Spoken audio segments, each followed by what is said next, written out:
반갑습니다. 애프터마켓 진행의 아나운서 유비아입니다. 우리 시장은 오전장과 오후장 분위기가 사뭇 다른 흐름을 가지고 왔습니다. 지난 간밤 미국 증시에서는 반도체 업황 좋지 않았는데요. 알리바바의 CEO가 지금 AI 데이터 센터에 투자를 하는 것은 바람직하지 않다라는 이야기를 하면서 이 엔비디아를 비롯해서 많은 종목들이 흘러내렸습니다. 하지만 우리 시장에서는 반도체주들 강한 흐름을 가지고 와줬는데요. 앞으로 우리는 어디에 주안점을 보고 시장을 봐야 할까요? 저희 애프터마켓과 함께 똑똑한 투자 전략 세워가시죠. 마감 지수 상황부터 함께 살펴보도록 하겠습니다. 장 출발만 해도 강보합권으로 출발했었던 코스피 10시를 기점으로 크게 상승폭을 보여줬습니다. 1.08% 상승 흐름 가지고 오면서 2643선에서 마감해줬습니다. 코스닥은 장 초반에는 살짝 밀리는 모습 보이기는 했었지만 뒤로 갈수록 다시 강한 흐름, 기조를 가지고 와줬습니다. 0.73% 강보합권으로 장을 마감하면서 716선에서 마감해줬습니다. 환율 함께 살펴보도록 하겠습니다. 어제자로는 1,471원까지도 올랐던 환율이 다행히 1,460원 선으로 내려와주기는 했습니다. 이 정치적 불확실성 때문에 여전히 박스권 안에 갇혀 있다라고 보실 수가 있겠습니다. 0.55전 상승세 보이면서 1,466원 선 지나가고 있습니다. 수급으로 연결지어서 살펴보겠습니다. 메이저 주체들 양시장 모두 들어와 주는 모양새입니다. 코스피 외국인과 기관 강한 이 매수세 보여주었고요. 코스닥 역시도 후반으로 가면서 매수 흐름 가지고 와줬습니다. 다음으로는 트레이딩 뷰를 통해서 우리 종목들 살펴보겠습니다. 상승은 초록불, 하락은 빨간불로 보실 수가 있겠습니다. 이 SK하이닉스와 삼성전자, 어제는 삼성전자는 6만 원 선이 깨지고 이 SK하이닉스는 21만 원 선이 깨지기는 했었는데요. 오늘은 다행히 다시금 이 자리 지켜주는 모습 가지고 와줬습니다. 거기다가 2차 전지주들 큰 폭으로 상승 흐름 가지고 왔습니다. LG에너지솔루션의 경우에는 이 8%대까지 상승 흐름을 가지고 가기도 했었습니다. 오늘 어제는 수주 소식, 대규모 수주 소식을 밝혔던 LG에너지솔루션, 오늘은 주총에서 구광모 LG그룹 회장이 배터리 사업을 좀 키워보겠다라는 의지를 밝히면서 투자 심리를 자극해줬습니다. 하나그룹주들도 좀 살펴봐야 될 것 같은데요. 하나 에어로스페이스, 이 지주사인 한화가 유상증자 배정 물량을 오롯이 소화하기로 한 영향으로 상승 흐름 가지고 와줬습니다. 다음으로는 코스닥도 함께 살펴보도록 하겠습니다. 코스닥도 초록불은 상승, 빨간불은 하락으로 보실 수가 있겠습니다. 자동차 부품주들 시가를 고점으로 잡고 장 후반으로 가면서 살짝 밀리는 모습 가지고 왔습니다. 간밤에 구리 가격이 사상 최고치를 기록하면서 구리 그리고 전선 관련주들 흐름세가 굉장히 좋았습니다. 또 영남권 지역에서는 대형 산불이 확산되고 있는 가운데 조림 사업이나 제습기 관련 주가도 상승세를 보였습니다. 다만 변동성에는 좀 유의하셔야겠습니다. 좀 더 자세한 우리 시장 상황은 애프터마켓과 함께 잡아가시죠. 저희는 잠시 후에 돌아오도록 하겠습니다.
애프터마켓 본격적으로 시작해 보도록 하겠습니다. 오늘 함께 해주실 김태훈 파트너님 모시고 인사 나눠볼게요. 안녕하세요, 파트너님. 안녕하세요.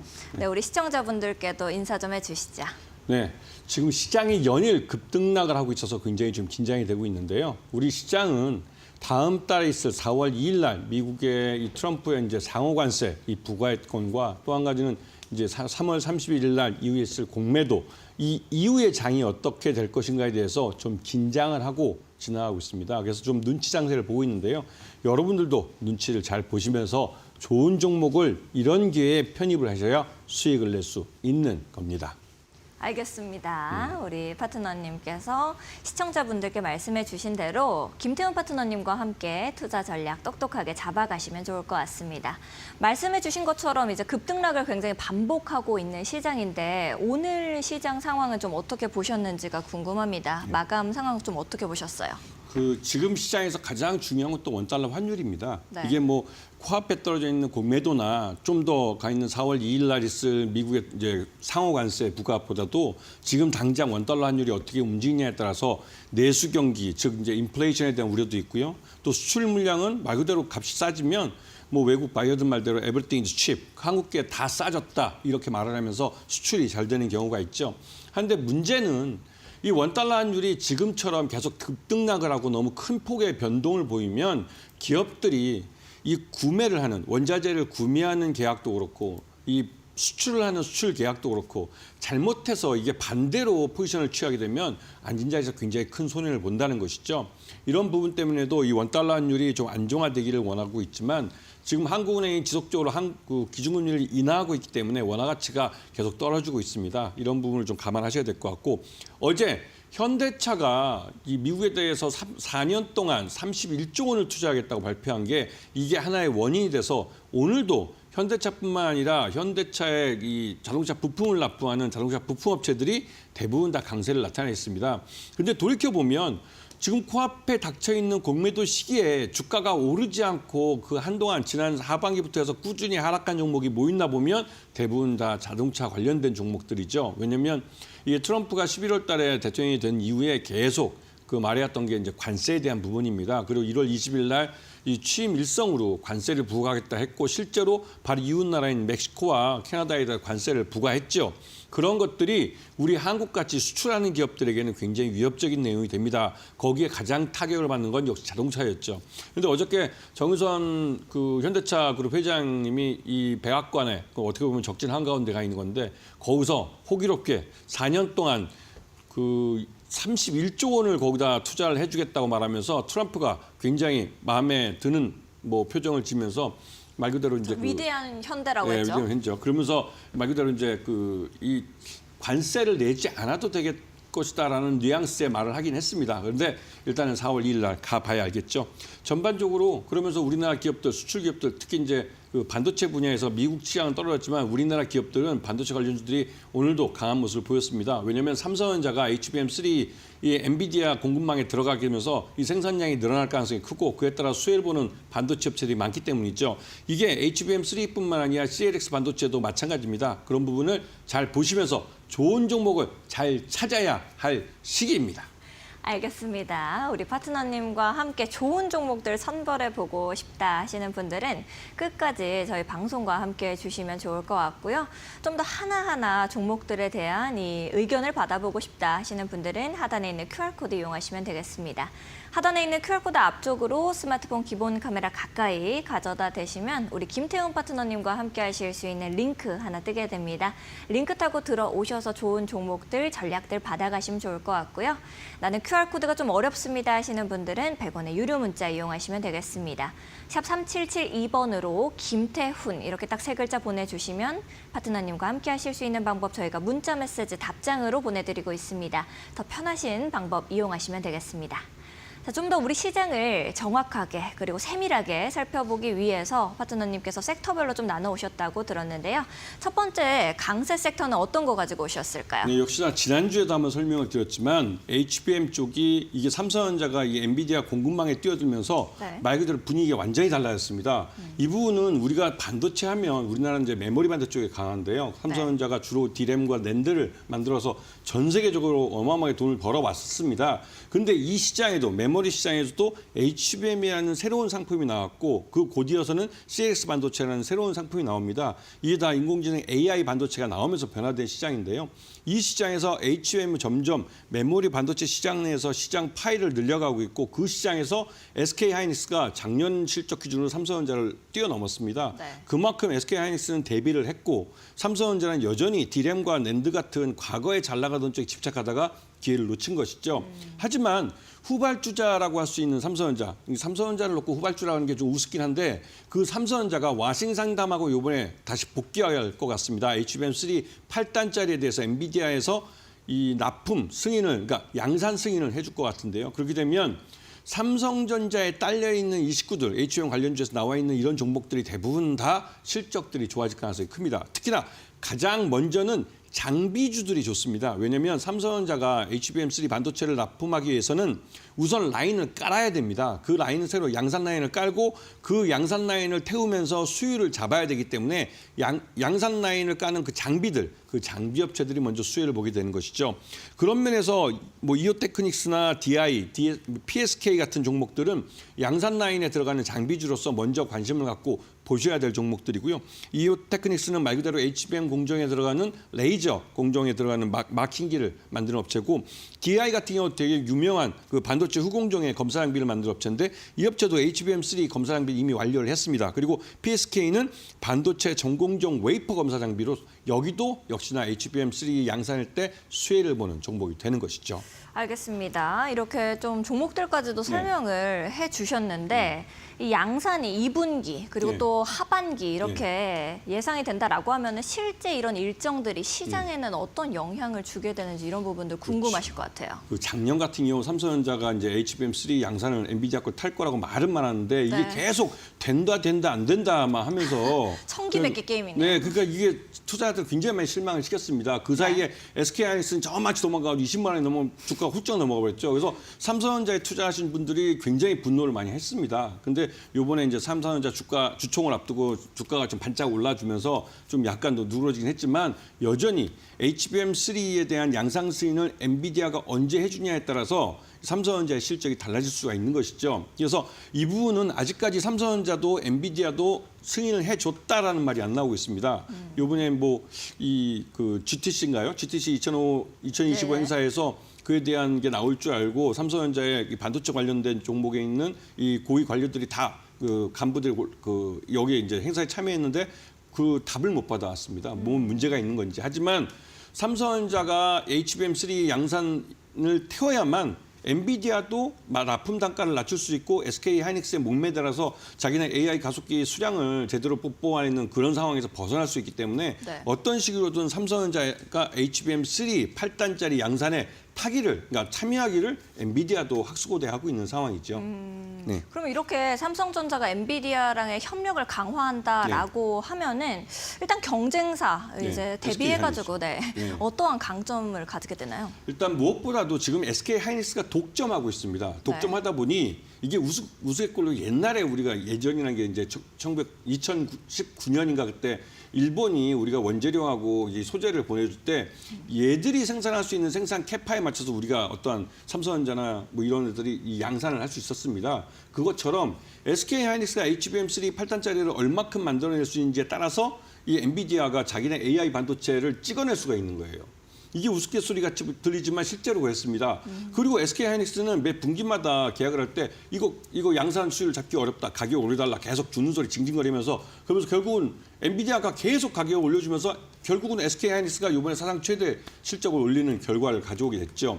그러면서 삼성전자의 HBM3 8단의 양산 라인의 그 양산 승인을 받는 것은 엔비디아도 학수고대하고 있는 상황이 돼버린 겁니다. 그래서 여기에 대해서 삼성전자가 양산을 태울 경우 삼성전자뿐만 아니라 삼성전자가 데리고 있는 식구들, 즉 네. 거기에 반도체 장비를 납품하는 업체, 소재를 납품하는 업체, 모뎀, 그러니까 그런 업체들 대부분 다 이 양산 라인 합체 참여하면서 생산량이 늘어나고 실적들이 좋아지게 되는 것이죠. 그렇기 때문에 삼성전자가 어느 타이밍에 양산을 태우느냐 이게 가장 중요한 관건이 되고 있습니다. 알겠습니다. 이런 부분들을 김태훈 파트너님과 함께 좀 잡아가시면은 좀 더 정확하게 시장을 읽어낼 수 있을 것 같다라는 생각이 절로 듭니다. 여러분들께서도 나도 이 안에서 이 HBM 관련 종목들 어떤 걸 봐야 할까 하는 생각이 드시면 우리 김태훈 파트너님과 함께 종목들 잡아가 보시면 좋을 것 같습니다. 하단에 QR코드 나가고 있는데요. 하단에 있는 QR코드 앞쪽으로 스마트폰 기본 카메라 가까이 가져다 대시면 김태훈 파트너님과 함께 하실 수 있는 영어로 된 링크 뜹니다. 링크 타고 들어오셔서 같이 공부해 보시면 좋을 것 같고요. 나는 QR코드 잘 뜨지 않습니다 하시는 분들은 100원의 유료 문자 이용하시면 되겠습니다. 샵 3772번으로 김태훈 이렇게 딱 3글자 보내주시면 파트너님과 함께 하실 수 있는 방법 문자 메시지 답장으로 보내드리고 있습니다. 더 편하신 방법 이용하시면 되겠습니다. 첫 번째 강세 섹터 이렇게 들어봤는데 두 번째로는 또 어떤 거를 가지고 오셨는지 궁금하네요. 역시나 반도체 쪽인데요. 네. 앞에서 삼성전자가 지난 주총에서 이 빠르면 상반기, 즉 2분기 때 HBM3 8단일짜리를 양산을 태울 수 있을 수 있겠다라고 말을 했고요. CLX는 그 다음 하반기 때 하는 겁니다. 네. 지금 보시게 되면 CLX 같은 경우는 지금 관련된 장비들이 지금 속속 개발이 완료되고 있고 CXL 반도체 3.1이라고 해서 양산 라인을 타는 모델은 3.1부터입니다. 그 3.1에 대해서 지금 2.0까지는 그 테스트가 완료된 상태고 이걸 검증을 하고 3.1로 넘어가고 있습니다. 그래서 3.1이 하반기부터 양산을 태우게 되는데요. 그렇게 되면 이 기존 AI 데이터용 서버의 생산량도 훨씬 늘어나게 되고 또 이거에 대한 처리 용량도 늘어나기 때문에 인공지능 AI 관련된 뭐 챗봇이나 이것도 굉장히 기술적으로 진보하게 될 겁니다. 이 모든 스타트점 그게 CLX 반도체 쪽에 나오는 건데요. 이번에 GTX 2025에서도 그러니까 이 엔비디아가 루닛이라는 차세대 모델을 이제 공개를 하는데 이 루닛은 우리나라 SKC나 이런 업체들이 만든 유리기판에서 운영이 됩니다. 그렇기 때문에 유리기판이 먼저 개발이 되죠. 그래서 앞에서 말씀드린 HBM3 8단짜리가 상반기 중에 먼저 주가를 리드해 갈 것이고 그다음에 그 사이 터름에 유리기판이 가고 그다음 CXL은 올 하반기입니다. 그렇지만 관심은 꼭 갖고 보셔야 되는 것이죠. 그리고 CXL 관련된 이 반도체 관련된 장비들이 한참 개발이 되고 있기 때문에 이런 부분을 좀 조심해서 잘 보시면 충분히 좋은 기회를 잡으실 수 있을 것이고요. 여기에 관련돼서 엑스콘이나 YC, 퀄리타스 반도체 같은 것들이 있는데요. 엑스콘 같은 경우 CLX 3.1 검사 장비를 만드는 업체입니다. 그리고 YC 같은 경우 반도체 전공정 웨이퍼 테스트 장비를 만드는 업체고요. 퀄리타스 반도체는 CLX 반도체가 이 인터페이스 IP를 갖고 있어서 그 말 그대로 CLX 반도체로 역할을 해줄 수 있는 그런 인터페이스를 제대로 기능할 수 있도록 만들어주는 그런 IP를 만드는 그런 회사이기도 합니다. 그렇기 때문에 이런 종목들을 잘 주의 있게 보시면 충분히 좋은 기회를 잡으실 수 있을 겁니다. 알겠습니다. 이렇게 파트너님께서 CXL 반도체에 대해서도 말씀을 좀 해주셨는데요. 듣다 보니까 또 궁금한 점이 생기는 것 같습니다. 일단은 이렇게 삼성전자랑 SK하이닉스 역시도 CXL 반도체를 양산할 예정이라고 하반기에 말씀을 좀 하셨는데 이 일정이 실제로 주가 흐름에다가는 또 어떤 영향을 미치게 될지 이런 부분들이 좀 궁금하네요. 그렇죠. 이제 일단은 여러분들이 그걸 잘 이해하셔야 되는데요. 주식 투자에 대해서 경험 별로 없으신 분들은 이게 그 말 그대로 이 삼성전자나 SK하이닉스가 말하는 대로 그냥 그 아무 때나 이렇게 생산에 들어가는 건 줄 아십니다. 그렇지 않고요. 아까 말씀드렸듯이 이 순서라는 게 있습니다.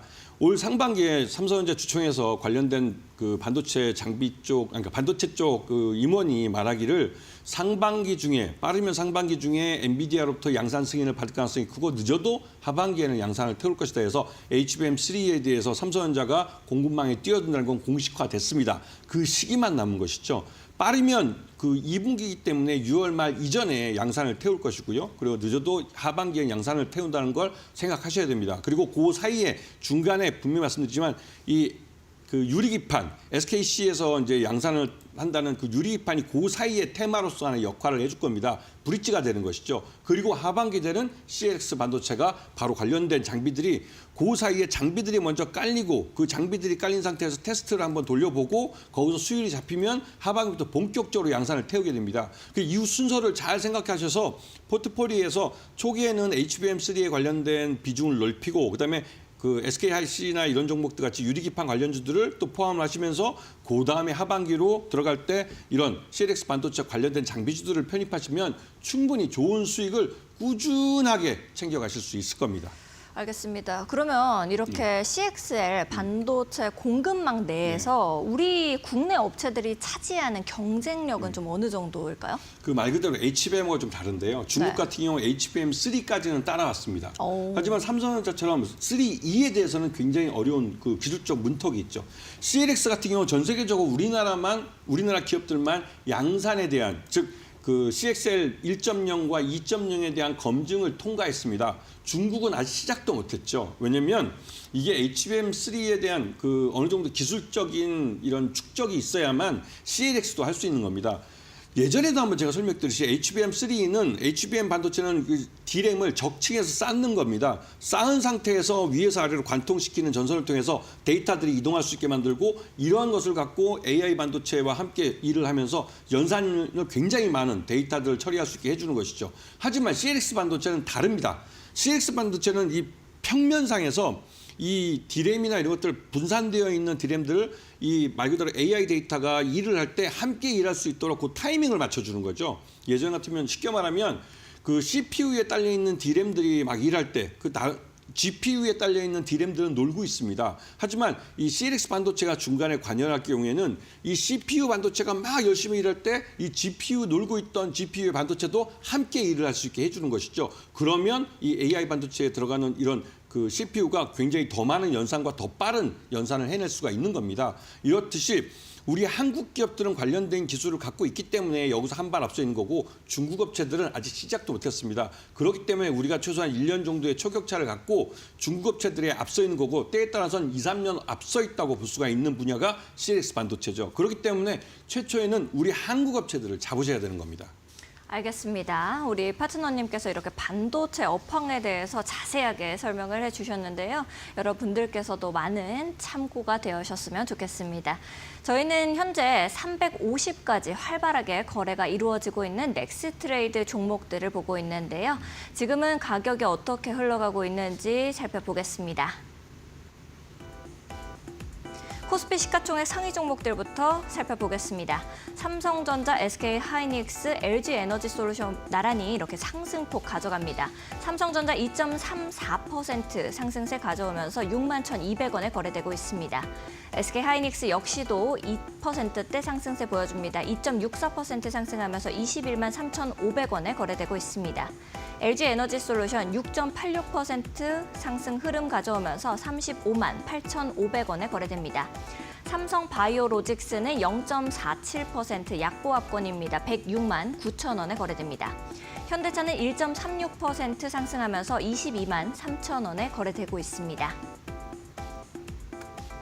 코스닥 종목들도 함께 살펴보도록 하겠습니다. 전반적으로 상승 흐름 가져옵니다. 알테오젠 0.14% 상승세 보이고요. 36만 2,500원에 거래됩니다.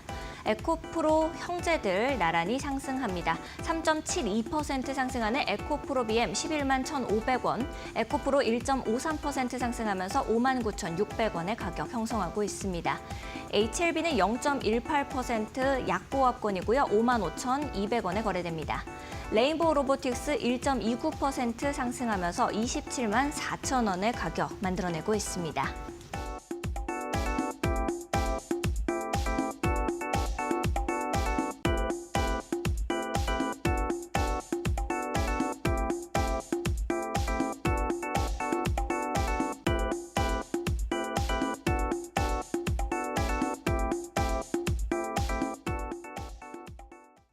네, 이번 주부터는 넥스트레이드 종목이 350가지 종목으로 늘어났습니다. 그러다 보니 삼성전자와 SK하이닉스 역시도 출퇴근길에 거래가 가능해진 시장이 되었는데요. 우리 파트너님께서는 이 부분 어떻게 좀 보고 계실까요? 이제 이 넥스트레이드 시장이 개장한 지 한 3주? 뭐 한 달 거의 되죠. 그러면서 이제 참여하는 것들이 대부분 다 개인 투자가입니다. 전체 거래량의 98%가 개인들이 하고 그렇죠. 아직 있고. 바스켓 매매가. 네네. 네. 그리고 이제 겨우 이제 코스피 200 종목하고 코스닥 150 종목에서 350 종목을 거래할 수 있기 때문에 기관 투자가들이 이 종목들에 대해서 관심을 가질 수 있는 시기가 이제 도래한 겁니다. 그래서 삼성전자하고 SK하이닉스하고 이제 시가총액 1, 2위한 업체들인데요. 이 업체의 지금 거래량이 그래도 이 시장에서 넥스트레이드 시장에서 꽤 큰 비중을 차지합니다. 하지만 대부분 다 개인들이 하고 있는 겁니다. 그래서 기관들이 아직 들어오지 않고 있기 때문에 이 거래량이 이렇게 활발하진 않죠. 하지만 어저께 현대차에 대해서 여러분이 보셨듯이 현대차에 대해서 미국 시장에서 백악관에서 정의선 회장님이 31조 원을 투자하겠다라고 했을 때 그게 시장 외에서 이게 공개된 뉴스입니다. 새벽부터 아침 8시에 그때 집중적으로 매수가 들어오면서 이미 아침 거래 시간에 보통 한 4~5% 정도 오르는 모습을 보였죠. 그리고 개장했을 때 그 가격이 그대로 이어갔습니다. 그래서 이 정규 시장과 이 넥스트레이드 시장이 어느 정도 균형점을 맞추면서 호가 차이도 별로 차이 나지 않고 그 거래가 비슷하게 맞춰져 가는 게 그 나름대로 거래 시간이 더 늘어난 효과를 누리고 있는 것이고 이런 부분은 기관 투자가들도 장기적으로는 이 시장에 뛰어들어서 예전에 했던 블록들이나 이런 것들을 이 넥스트레이드 시장에서 처리할 수 있는 그런 시간이 될 것 같고요. 이 개인 투자가들은 이런 시장에 대해서 주가 변동이 크게 되지 않을까 걱정을 하시는데 그렇게 크게 걱정하실 필요는 없을 것 같고 지금 예전에 정규 시장일 때 이 장외 시간에서 블록딜로 거래하는 그 정도로 이 넥스트레이드 시장을 좀 봐주셨으면 좋겠습니다. 알겠습니다. 우리가 현재 이 넥스트레이드 시장을 살펴볼 때 어떤 것에 주안점을 봐야 되는지 우리 파트너님께서 깔끔하게 정리해 주셨습니다. 최근 이데일리온 파트너를 사칭한 사기가 발생하고 있다고 합니다. 저희는 방송에서 말씀드리는 방법 이외에 다른 홍보 수단을 쓰고 있지는 않습니다. 사칭에 각별히 유의해 주시기 바랍니다. 아울러 본 방송에서 제공하는 정보는 투자 판단을 위한 조언일 뿐 투자 결정과 결과에 대한 책임은 투자자 개개인에게 있음을 알려드립니다. 저희는 잠시 후에 파트너님 강의로 다시 돌아오도록 하겠습니다.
자, 오늘 이번 주는 자동차 쪽을 관련해서 이제 말씀을 드리려고 했는데요.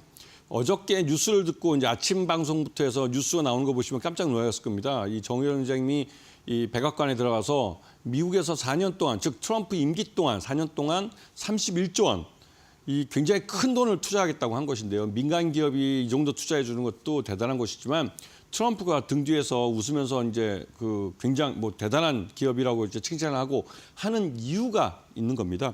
왜 현대차는 이 시점에 이 타이밍에 이 트럼프를 찾아가서 31조 원이라는 돈을 미국 시장에다 쏟아붓겠다고. 미국에서 이 정도 돈을 투자하는 거면 한국에서 그 정도 돈을 투자했으면 몇 배 더 그 이상의 수익을 내겠지만 미국에서 이 정도 돈을 투자해서 이것 이상의 돈을 버는 건 굉장히 어려운 그런 시장이기도 합니다. 그런데도 불구하고 미국에서 공장을 짓고 미국에서 미국인들을 고용해서 미국에서 생산을 해서 미국에서 팔겠다고 하는 것은 트럼프가 지금까지 그가 하는 이 관세 정책에 나름대로 당위성을 만들어주는 조치이기도 하죠. 그렇기 때문에 더더욱 환영하는 겁니다. 이게 돌이켜보면 지난 1월 달에 트럼프가 집권을 하고 곧바로 있었던 스타게이트라고 해가지고 미국 내 데이터 센터를 전국에서 짓겠다고 해서 4년 동안 5천억 달러를 쏟아붓는 것에 비해서는 별거 아닌 그 정도 사이즈라고 말할 수도 있겠지만 이 현대자동차라는 제조업체가 갖고 있는 위상이 있습니다. 즉 미국 내에 미국인들에게 일자리를 만들어주는 그런 자동차라는 게 미국인들에 굉장히 친숙한 산업이기도 하고 그런 자동차 회사에 GM이나 포드나 크라이슬러 같은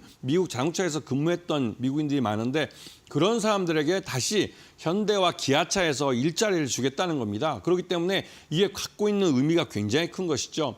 요 직전 한번 돌이켜보시면 트럼프는 이 1월 20일 날 취임하자마자 매번 얘기했던 관세예요. 관세 하면서 이 우리나라처럼 대미무역을 보는 국가들에게는 굉장히 스트레스 받는 말들을 해왔죠. 실제로 우리나라는 반도체와 자동차가 수출 비중에서 가장 큰 비중을 차지하는 산업입니다. 그렇기 때문에 현대차나 기아차의 실적이 나빠졌다, 또 삼성전자의 실적이 나빠졌다 하면 국민 경제 전체가 알아놓을 수 있다는 또 불안감이 또 떨기도 했죠. 하지만 요번에 이런 정의선 회장이 백악관에 들어가서 이런 31조 원을 딱 통 크게 투자를 하겠다라고 말한 게 좀 어필이 된 모습입니다. 우리 시장 전반에 걸쳐서 안도렐리가 나타나고 있고 이 직전만 해도 트럼프가 4월 2일 날 상호 관세를 부과할 때 우리나라에 대해서 대표적인 관세가 자기네 미국보다 4배가 많다는 그런 막말까지 해대면서 우리나라를 표적으로 삼기도 했었는데요. 그리고 거기다 이제 월스트리트 저널 같은 경우는 우리나라를 그러니까 이 더티 플레이를 하는 15개 국가, 그래서 더티 15 해가지고 이 국가 명단에 우리나라가 들어갈 수 있다라는 경고성 기사가 나오기도 했죠. 이 대미 무역 흑자를 보는 국가들 중에 우리나라가 그렇게 더티 플레이 한다고 보기는 어려울 텐데 우리가 솔직히 말해 쌀 문제에서는 미국의 캘리포니아 칼로스 같은 것들이 우리나라 못 들어오게 이런 무역 외적인 장벽으로 막는 부분이 있습니다. 하지만 이거는 한미 FTA에서 서로가 상호 간에 이해가 된 부분이고 하지만 이런 것들 때문에 이게 이슈가 돼서 우리나라를 더티 15의 한 국가로 포함을 하면 우리나라는 상호 관세에 타겟이 되겠죠. 그런 문제 때문에 굉장히 어려웠었는데 이번에 정의선 회장님이 가서 멋지게 한 방을 먹여주고 왔습니다. 그리고 이 트럼프 2기 내각에서도 이런 한국에 대해서 한국 현대차와 기아차가 하는 미국 시장 트럼프 정부를 위해서 어떻게 보면 좋은 말을 해준 거고 미국의 유권자들에게 좋은 어필을 해준 것인데요. 그런 면에 대해서 긍정적으로 평가하면서 한국 현대차와 기아는 상호 관세에 예외 대상이 될 수도 있을 거다라는 말들이 나옵니다. 하지만 4월 1일이 돼봐야 알겠죠. 얼마 전에 우리보다 먼저 갔던 일본의 수상 등지에서 일본 수상이 미국에다 $1,000억 투자해줬다고 했는데도 불구하고 돌아간 비행기의 엔진 열이 식지도 전에 관세를 떼는 게 트럼프 정부입니다. 그래서 일단은 더 지켜봐야 된다는 것이죠. 자, 그런데 현대자동차 같은 경우 여기에 이렇게 투자를 하고 한다는 게 왜 중요하냐? 현대차는 혼자 들어가지 않습니다. 현대차의 계열사뿐만 아니라 현대차 협력업체들이 함께 동반해 진출하기 때문에 현대차만이 고용하는 8,000명 되는 그 사람들이 중요한 게 아니라 이 계열사나 협력사업들이 같이 진출해서 몇만 명을 고용하는 겁니다. 이런 일자리를 만들어주면서 말 그대로 다 죽어가던 그 조지아주와 알라바마 주의 어떻게 보면 산업을 부양시키고 사람들에게 살 자리를 살 수 있는 그 마을을 새롭게 만들어주는 그런 역할을 해주고 있는 겁니다. 자, 두 번째. 그런데 이렇게 4월 2일 날 상호 관세를 부과한다고 해서 우리나라뿐만 아니라 전 세계적으로 다 리스크가 있었는데 여기서 특히나 이 투자 장벽으로 콕 집은 게 자동차였어요. 자동차는 우리가 대미무역자를 많이 보고 있고 현대차가 미국 시장 내에서 3위의 위상을 갖고 있습니다. 이거는 이제 GM과 포드 이런 미국 업체들보다 더 많이 팔고 있다는 말이기도 한데요. 그렇기 때문에 더더욱 이 제2의 도요타가 될지도 모른다는 것 때문에 현대차와 기아를 굉장히 견제를 합니다. 물론 몇몇 미국인들은 여전히 슌다이가 이게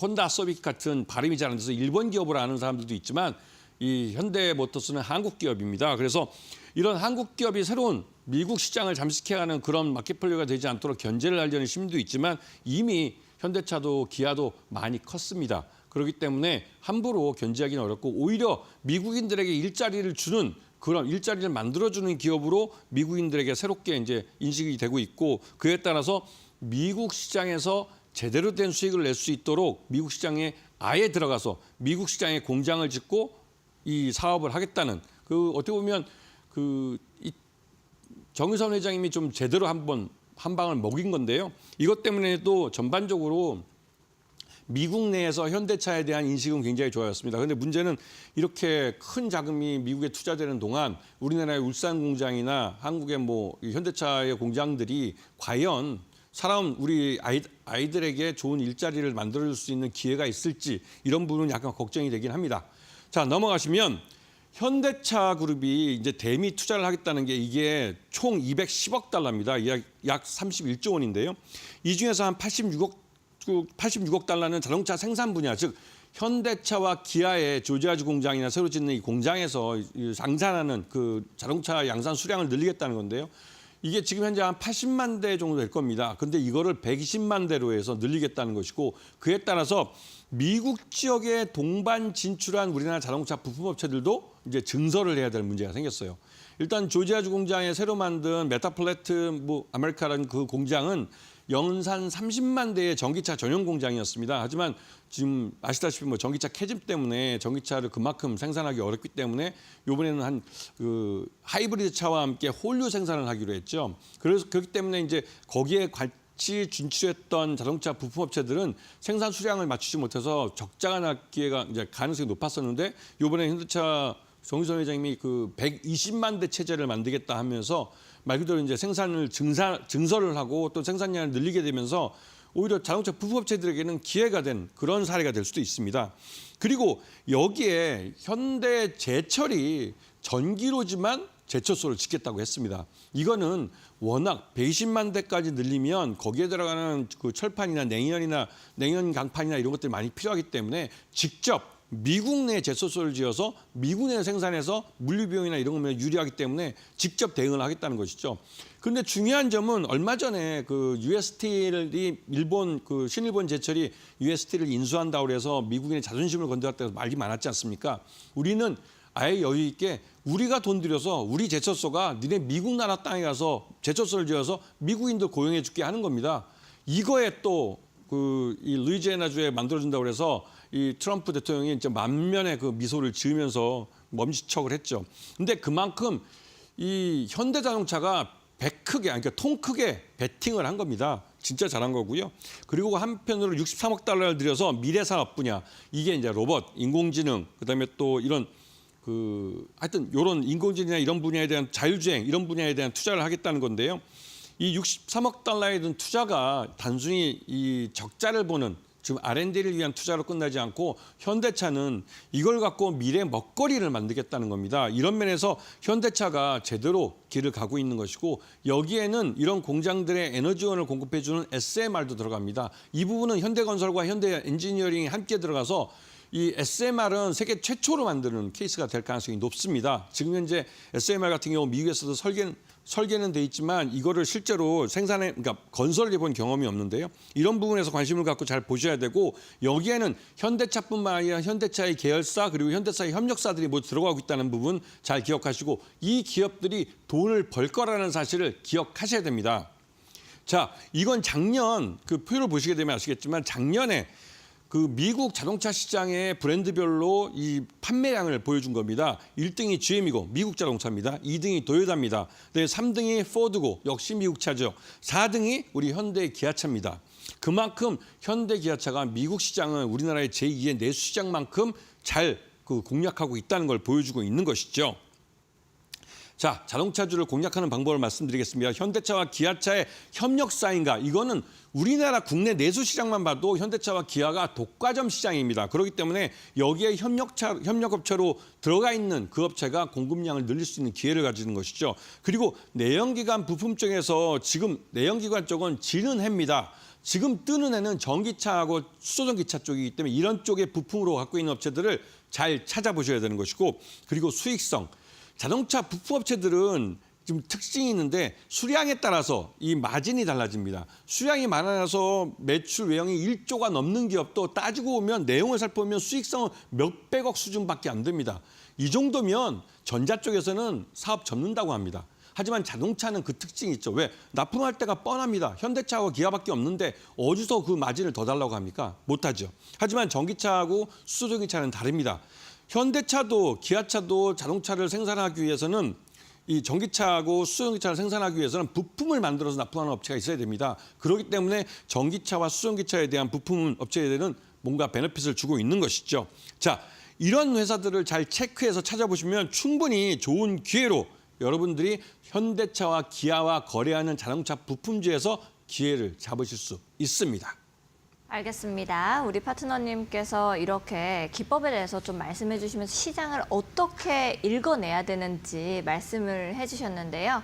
나도 김태훈 파트너와 함께 이 시장 안에서 좋은 종목들을 잡아가 보고 싶다 하시는 분들은 하단에 있는 QR코드 이용하시면 되겠습니다. 하단에 지글지글한 QR코드 앞쪽으로 스마트폰 기본 카메라를 가까이 가져다만 대시면 우리 김태훈 파트너님과 함께 좀 더 쉽게 시장을 읽어내실 수 있는 공부방 링크가 뜨게 됩니다. 링크 타고 들어오시면 되겠고요. 나는 QR코드가 좀 어렵습니다 하시는 분들은 100원의 유료 문자 이용하시면 되겠습니다. 샵 3772번으로 김태훈 이렇게 딱 세 글자 보내주시면 파트너님과 함께 하실 수 있는 방법 저희가 문자 메시지 답장으로 보내드리고 있습니다. 더 편하신 방법 이용하시면 되겠습니다. 자, 그러면 우리가 내일 시장에서는 어떤 종목을 또 공략해 봐야 될지도 들어봐야 될 것 같은데요. 어떤 거 있을까요? 네, 지금 보시면 이 차트가 굉장히 오랫동안 흘러내리는 거 보실 수 있을 겁니다. 이런 대부분의 자동차 부품업체들이 비슷한 모습을 하고 있는데요. 현대차와 기아의 매출이 꺾일 수 있다라는 우려 때문에 그렇고 실제로 현대차와 기아가 특히 전기차 분야에서는 전기차 캐진 때문에 실적이 별로 좋지는 않았어요. 하지만 그 대신에 이 하이브리드 차 쪽에서 굉장히 큰 수익을 받고 SUV 차는 미국에서 굉장히 큰 히트를 쳤습니다. 그 덕분에 SUV가 굉장히 마진이 많이 남는 모델이기 때문에 현대차와 기아의 실적이 굉장히 좋아졌죠. 그래서 이 차트 부품업체들이 보면 아까 말씀드렸듯이 이 하이브리드 차에 들어가는 것도 그나마 그러니까 단위당 개당 가격이 좀 높은 부품이긴 합니다. 하지만 전반적으로 그 마진이 별로 좋지 않기 때문에 주가가 계속 흘러내리는데요. 이 업체도 마찬가지입니다. 지난 연말 이후로 그나마 고개를 조금 서들면서 다시 회복되는 모습을 보이고 있는데요. 지금 전기차 부품들, 그러니까 자동차 부품주들은 대부분 이런 모습이기 때문에 장기적으로 투자할 때 바닥권에서 말 그대로 무릎에서 사가지고 상투까지 먹을 수 있는 그 무릎에 와 있는 겁니다. 여러분이 1년 만기 정기예금하고 여러분이 제가 말씀드린 이 종목하고 나중에 그 수익률을 비교해 봤을 때 1년 만기 정기예금이 이자 떼고 나면 3%가 채 안 될 텐데 이 종목은 그 이상을 갖다 줄 겁니다. 자, 보시면 이 업체는 영화테크라는 업체인데요. 이 업체는 자동차에 들어가는 정션 박스라고 해서 전기차, 뭐라고 하냐, 그 자동차의 분야에서 전기 관련된 이런 이런 부품들, 이 전력 부품이나 이런 부분에 대해서 이 정션 박스라고 해서 그걸 박스화해서 만드는 부품이 있습니다. 굉장히 되게 중요한 부품이긴 한데 이쪽 분야에서 영화테크는 나름대로 경쟁력이 있고 매출 내용도 꽤 큰 업체입니다. 작년 같은 경우는 이 전력종, 자동차 전장화되면서 전장 부품으로서 이런 쪽은 이제 시장이 확실히 확 크고 있는 그런 시장이기도 한데요. 미국 GM에 주로 납품을 해왔습니다. 이 영화테크는 현대차나 기아에 대해서는 미국 GM보다는 매출액이 좀 작은, 즉 예전에 대우자동차의 협력업체였던 업체죠. 근데 최근 들어서는 이 한국의 현대차와 기아와도 거래를 많이 하고 있습니다.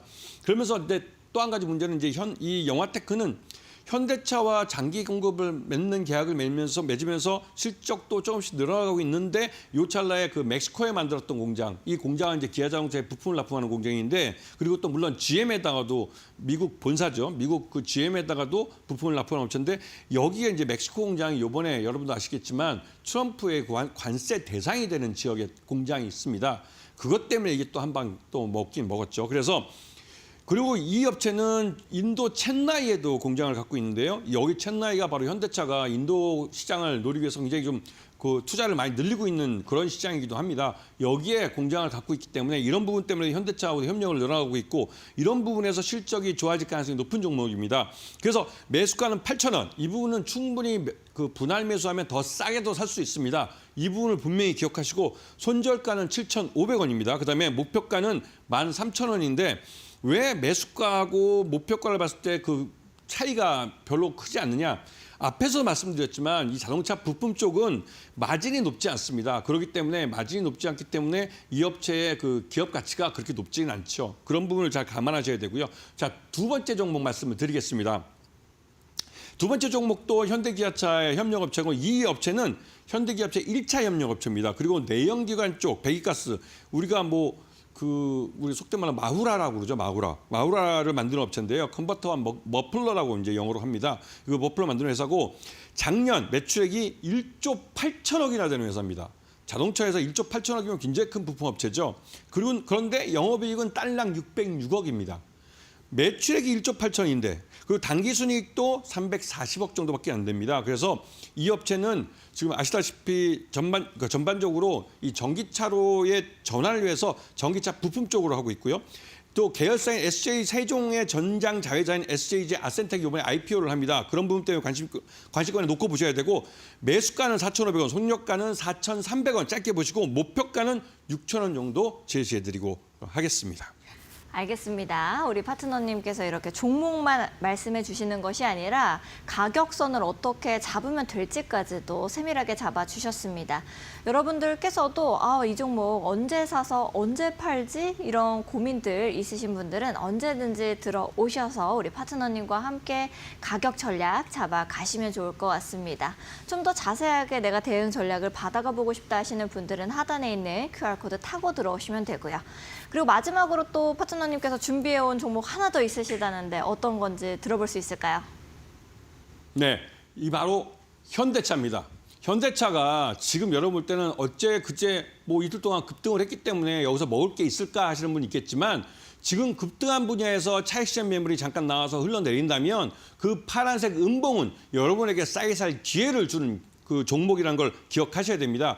현대차가 4월 2일 날 상호관세 대상에서 벗어난 그런 것이 확인이 되면 본격적으로 기관과 외국인 투자자들이 현대차를 사들일 가능성이 큽니다. 왜냐하면 미국 시장 내에서의 시장 마켓 쉐어도 그렇고 전 세계적으로도 현대차는 나름대로 시장을 꾸준히 늘리고 있는데 특히 성장성이 높은 인도 시장에서 투자를 많이 하고 있습니다. 작년에는 인도 법인을 상장을 시켜서 5조 원 정도 공모자금이 들어왔죠. 이런 부분에서 현대차는 매수가 21만 5천 원, 손절가는 20만 5천 원을 제시해드리고 목표가는 30만 원을 일단 제시해드리는데 4월 2일 날 이 트럼프가 상호관세를 어떻게 부과하느냐를 보시고 국내 기관과 외국인 투자자들이 현대차에 대해서 어떤 식으로 접근을 하는지 이 부분을 보시고 장기 투자할 수 있는 마음의 각오를 다지시기 바랍니다.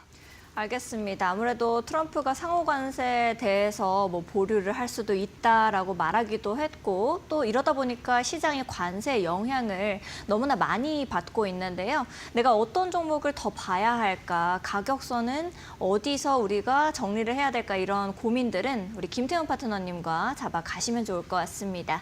하단에 QR코드 나가고 있습니다. 하단에 있는 QR코드 앞쪽으로 스마트폰 기본 카메라 가까이 가져다 대시면 우리 김태훈 파트너님과 함께 하실 수 있는 링크 하나 뜨게 됩니다. 링크 타고 들어오셔서 좋은 종목들 공부해 나가시면 좋을 것 같고요. 나는 QR코드가 잘 뜨지 않습니다. 너무 어렵습니다 하시는 분들은 100원의 유료 문자 이용하시면 되겠습니다. 샵 3772번으로 김태훈 이렇게 딱 3글자 보내주시면 파트너님과 함께 하실 수 있는 방법 저희가 문자 메시지로 보내드리고 있으니까요. 답장 참고하시면서 더 편하신 방법 이용하시면 되겠습니다. 오늘 장 마감 이후부터 지금까지 세밀하게 전략 세워주신 파트너님과는 여기서 인사를 좀 드려보도록 하겠습니다. 파트너님 감사드립니다.